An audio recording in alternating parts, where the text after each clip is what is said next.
Another video. This time this is speaking to my franchise players. I ain't gonna take up too much of your time, but I just want to give y'all a couple of settings to use that I recommend on top of using. I highly recommend that franchise guy rosters. I use his rosters. He has them up on the online, as far as game share folders and things like that. Download, so you can download them. I think it's TFG. I'll find it. First off, I'm gonna start by telling you, if you're not playing with TFG, that franchise guy, you're not using his rosters. I don't know how you feel about franchise mode if you're not using his rosters, and I recommend everybody try out his rosters and use them, because I will not play the franchise mode without his roster settings. He does have them up in the download community, as well as my gameplay sliders is up. My gameplay sliders is called Homebody Gaming TV.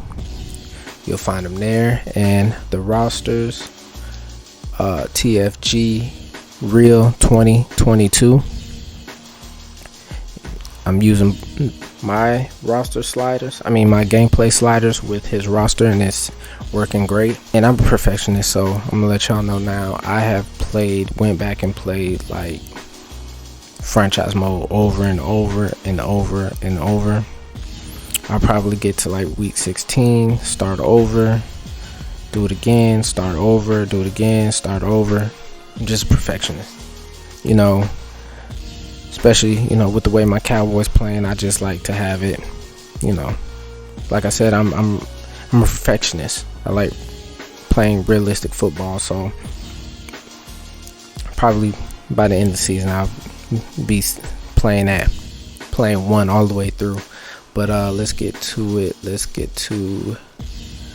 In the last video, I put up the gameplay sliders. I guess we'll do the league settings, what I have them set at. All Madden simulation, league type all on, trade type disable. I got it disabled because it's past the trade deadline. Like I said, I like it realistic. After the season, then I'll go ahead and enable all. But right now, it's disabled. No trades, no nothing. Playing the season out the way it is, with the rosters the way it is. Only thing you may have to go back and change in TFG's rosters right now is adding Adrian Peterson to the Titans and adding Cam Newton to the Carolina Panthers.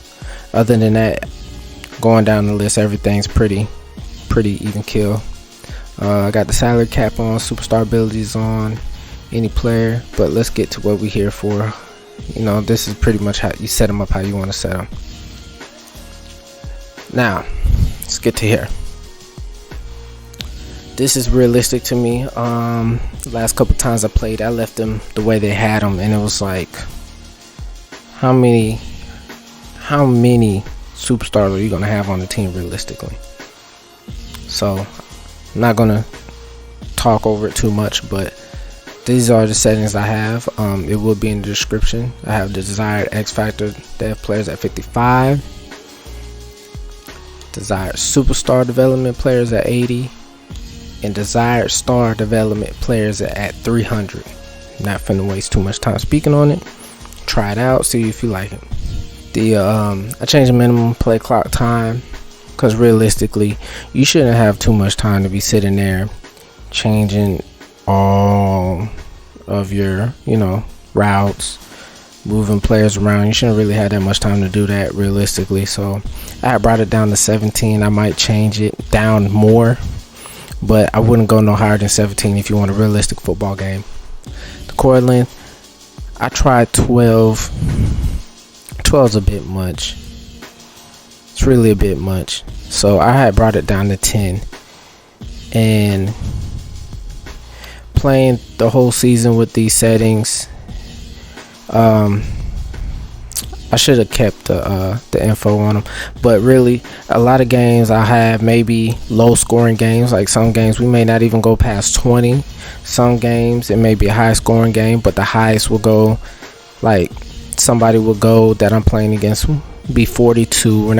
Nobody's getting to 50s and things like that. Rarely it'll go up to 40 depending on what type of team you playing, but you shouldn't be playing like the worst team in the game and y'all are 30-30 before half. And that was another thing I wanted to pay attention to, was the scores, because I like it to be realistic. Shouldn't be no 14-14 in the first quarter. Shouldn't be 21-3 in the second quarter.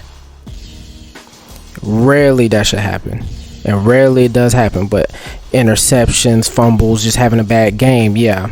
But just regularly playing your franchise mode game, it shouldn't be like that at all. I like the way it's set. I want to say majority of games after halftime it may be 14-7, 7-7, or hell sometimes even 0-0. And then the best thing about these settings, which I'm gonna get to, I really like the fatigue. I really like the fatigue settings that we have. I haven't changed them, but I'm just speaking on them now. The fatigue at 73. The fatigue at 73. Me, I'm a Dallas Cowboy fan. Like I said, your best players make the best plays. And if I run Amari into the ground early, probably by the fourth quarter, he may be down. Like he won't come back in the game just due to fatigue, which is realistic because he'd be out. But he come back in, make one good play, out again. Then you just relying on your other receivers to make plays. So I really like the fatigue if you like realistic football. And then the great players have the best fatigue. Even with the best fatigue, you run them to the ground early, you won't be able to use them in the fourth, and I like that. What else I need to get to?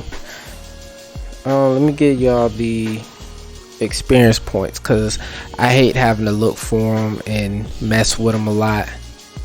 And like I said, I'm not gonna make this a long video of going down through the list of each and every one.